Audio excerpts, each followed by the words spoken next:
Bismillahirrahmanirrahim. Assalamualaikum warahmatullahi wabarakatuh. Alhamdulillah wassalatu wassalaman ala Rasulillah wa ala alihi wa ashabihi wa man tabi'ahum bi ihsan ila yaumil qiyamah. Baik.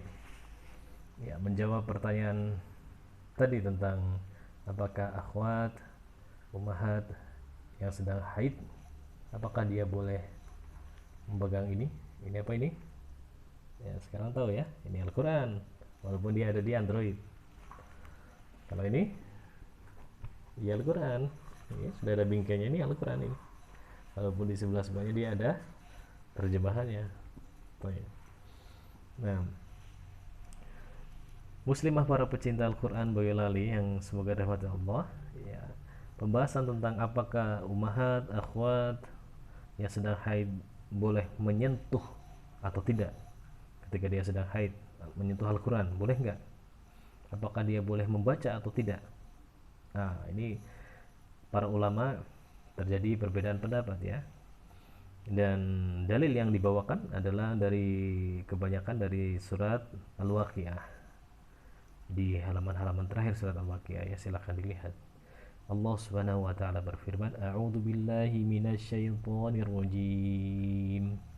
Innahu laquranun karim fi kitabin maknun la yamassuhu illal mutahharun tanzilun mir rabbil alamin." Nah, Allah Subhanahu wa taala berfirman, "Innahu laquranun karim." Ini adalah sesungguhnya Al-Quran yang sangat mulia. Fi kitabim maknun. Al-Quran ini sudah ada, terpelihara, terjaga di Lauhul Mahfuz. Nah, jadi sudah ada, kalau Al-Qurannya itu sudah ada dari zaman dulu, sudah ada. Nah, sebelum manusia diciptakan. La yamassuhu illal mutahharun. Nah, di sini para ulama berbeda pendapat menafsirkan la yamassuhu illal mutahharun. Ada yang menafsirkan sebagai peniadaan ya. Enggak ada yang bisa menyentuhnya, enggak ada yang bisa. Nah, tapi ada yang menafsirkan tidak boleh ada yang menyentuhnya kecuali yang sudah disucikan. Kecuali yang sudah suci. Nah, Ibnu Abbas radhiyallahu anhu menafsirkan bahwasanya yang dimaksud di sini adalah Al-Qur'an yang mana? Nah, yang karena setelahnya ayat ini menyebutkan tanzilul mir rabbil alamin, yang diturunkan dari Tuhan seluruh alam. Jadi yang maksudnya adalah Al-Qur'an yang ada di Lauhul Mahfuz. Nah, yang nggak boleh disentuh atau yang bisa disentuh kecuali orang yang suci atau kecuali yang telah disucikan. Nah, kata Ibnu Abbas yaitu adalah Al-Quran yang ada di Lauhul Mahfuz, yang bisa mengakses ke sana yaitu adalah Jibril alaihissalam. Nah, ini penafsiran dari sebagian ulama ahlu tafsir, di antaranya Ibnu Abbas radhiyallahu anhu. Baik. Lantas bagaimana dengan keadaan sekarang ya? Apakah seorang haid itu boleh menyentuh menyentuh seperti ini ya? Menyentuh seperti ini ya? Menyentuh gitu kan? Apakah boleh? Nah, jadi dikatakan la yamassuhu ya, menyentuh itu bisa dimaknai dengan makna yang hakiki ya, menyentuh yang hakiki ya, ini menyentuh hakiki ya, menyentuh hakiki. Tapi bisa disebut dengan menyentuh yaitu dengan majazi.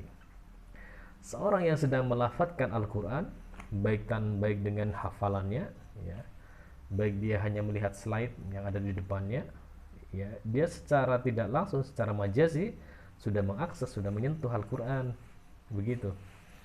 Nah, ini juga semisal dengan orang yang mengatakan bahwasanya lisanmu menusuk jantungku. Nah, bagaimana mungkin lidah bisa masuk ke dalam jantung ya, tusuk itu tujes gitu, nggak bisa. Ini kalau hakiki nggak bisa, tapi kalau majazi iya, maksudnya sangat pedas, ya, sangat tajam ya, sehingga melukai hatinya. Sama dengan kita seorang yang membaca Al-Quran tanpa dia menyentuh pun dia sedang menyentuh, sedang mengakses Al-Quran. Nah, jadi para ulama memasukkan bab ini bukan bab yang masuk ke dalam pengharaman, tetapi masuk dalam adab. Sebaiknya jangan mengakses Al-Quran ketika sedang tidak suci. Apakah dia sedang junub, apa sedang haid. Kalau sedang junub berarti mandi dulu selesai. Kalau sedang haid berarti nunggu selesai dulu haidnya baru boleh mengakses. Begitu. Ini adab. Adab ini tidak sampai pengharuman secara mutlak. Nah, dan sama seperti adabnya seorang membaca Al-Quran, yaitu berwudu dulu. Apakah kalau orang tidak berwudu atau wudunya batal nggak boleh megang Al-Quran? Boleh. Nah, boleh saja, tapi sebaiknya begitu ya. Jadi masuknya bab adab. Nah, jadi kalau seorang pengajar Al-Quran yang dia sudah terjadwal, dia hari Senin, Selasa, Rabu, Kamis ya, itu mengajar Al-Quran, qadarullah dia haid selama 2 pekan. Apakah kelasnya ditutup libur? Tentunya tidak ya. Terus mengajar ya, terus saja mengajar. Nah, karena kalau dia meninggalkan pelajarannya maka menimbulkan mudarat kepada murid-muridnya. Baik. Lantas bagaimana yang dia bukan penuntut ilmu, dia bukan seorang pengajar Al-Quran, kemudian dia hanya orang biasa ya, hanya orang biasa, tapi kepengen banget tilawah pada saat haid, gimana nih? Ini masuknya tadi ke bab adab ya. Sebaiknya, tapi tidak ada masalah ya, tidak sampai dia berdosa. Wallahu a'lam bishawab. Jadi kita sudah paham definisi Al-Quran sampai di aplikasinya itu, maka adab-adabnya pun kita juga sama di situ sebenarnya ya. Jadi kalau misalkan di HP ya, kalau masuk toilet jadi matiin dulu aja ya, matiin, kantongin dan seterusnya.